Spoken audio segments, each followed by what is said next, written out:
Watuhumiwa wawili ambao ni viongozi wa genge la utapeli kupitia kampuni mbili ambazo ni Alliance in Motion Global na QNet,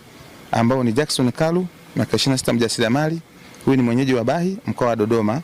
pamoja na Michael Mfuse miaka 32 mkazi wa Wanging'ombe mkoa wa Njombe, ambaye pia huyu alikamatwa akiwa na gari yenye namba za usajili T 166 EMJ aina ya BMW X1 ambalo alikuwa analitumia kufanya uhalifu wa mzunguko huu wa QNet. Lakini pia tumekamata nyaraka mbalimbali za kampuni ya QNet,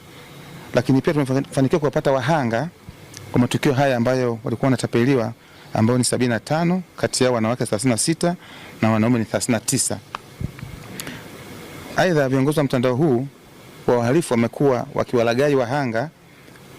ambao ni vijana wenye umri kati ya miaka 20 hadi 30